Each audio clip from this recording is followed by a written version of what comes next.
প্রিয় দর্শক বন্ধুরা, এই মুহূর্তের জন্য আপার প্রাইমারি থেকে একটি গুরুত্বপূর্ণ ইস্যুকে কেন্দ্র করে বড় খবর আপডেট।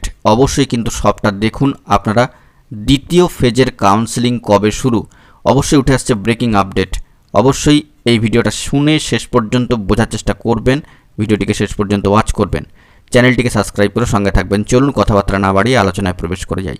অত্যন্ত গুরুত্বপূর্ণ ইস্যু বর্তমান প্রাসঙ্গিক সময়ে, যে দ্বিতীয় ফেজের কাউন্সেলিং কবে শুরু। বন্ধুরা, এই বিষয়ে আপনাদেরকে কিছু প্রিভিয়াস তথ্য দিয়ে বিষয়টিকে আপনাদের সামনে রাখবার চেষ্টা করছি।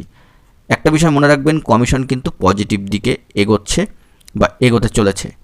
তা সুপ্রিম কোর্টে ক্যাভিয়েট দাখিল ক্ষেত্রেই হোক, নিয়োগ সংক্রান্ত বিষয়ে হোক, সেকেন্ড ফেজ কাউন্সেলিং হোক বা জয়নিং সংক্রান্ত বিষয়ে প্রস্তুতির ক্ষেত্রে হোক, সব ক্ষেত্রেই মহামান্য কলকাতা হাইকোর্টের ডিভিশন বেঞ্চের অবজারভেশন এবং সেখান থেকে কি সবুজ সংকেত বা নির্দেশ উঠে আসছে তার উপরেই কিন্তু বরাবরই কমিশন সমস্ত কিছু ছেড়ে রেখেছিলেন।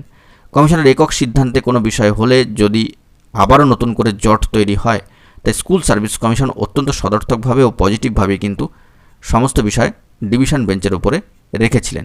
তো সেই দিক থেকে দেখতে গেলে বেঞ্চ একাধিকবার বদল হয়েছে। তো শেষ মুহূর্তে দাঁড়িয়ে সম্মানীয় বিচারপতি তৌব্রত চক্রবর্তী মহাশয়ের ডিভিশন বেঞ্চে 11 নম্বর কোর্টে আপার মামলার হিয়ারিং কার্যত সমাপ্ত হয়েছে ম্যাট কেসের।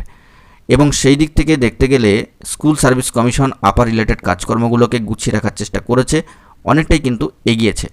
যেমন দেখুন, যদি কোর্টের তরফ থেকে বা ডিভিশন বেঞ্চের তরফ থেকে অ্যাপয়েন্টমেন্ট ইস্যু করার জন্য নিয়োগ সংক্রান্ত বিষয়ে কোনো নির্দেশ চলে আসতো সেই সময়কালীন পর্বে, তাই আপার প্রাইমারির ক্ষেত্রে school service commission, West Bengal central school service commission কিন্তু প্যারাটিচার রিলেটেড 10% বা 10% সংরক্ষিত আসনে প্যারাটিচার বন্ধুদের জন্য কাজকর্মকে সেরে রাখতে চেয়েছেন।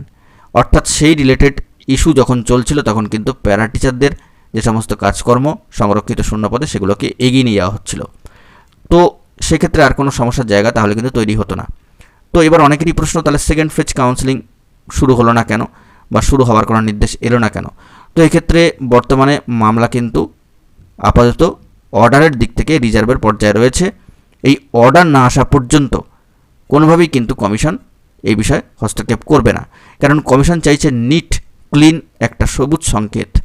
সেই সবুজ সংকেত চলে এলেই কিন্তু কমিশন নোটিফিকেশান জারি করবে, তখন কিন্তু আর কোনো ধরনের সমস্যা থাকবে না। নিয়োগ, অ্যাপয়েন্টমেন্ট ইস্যু, জয়নিং সংক্রান্ত নির্দেশ আসা মানেই কিন্তু পরবর্তী ধাপে আপারের প্রসেস যেটা আছে সেটা প্রবেশ করা। কারণ ইতিপূর্বে আমরা কিন্তু দেখেছি যে কমিশনের তরফ থেকে এমনই বার্তা ছিল যে নিয়োগের ক্ষেত্রে মহামান্য কলকাতা হাইকোর্টের ডিভিশন বেঞ্চের তরফ থেকে যেহেতু কোর্টের অবজারভেশনের সমস্ত বিষয়টি এগোচ্ছে, তাই সেখান থেকে একটা সবুজ সংকেত অবশ্যই লাগবে। কমিশন আর কোনো জটের মধ্যে প্রবেশ করতে চাইছে না। ফ্রেশভাবে এগোতে চাইলে অবশ্যই কিন্তু মহামান্য কলকাতা হাইকোর্টের অর্ডারের দিকে তাকিয়ে থাকতে হবে।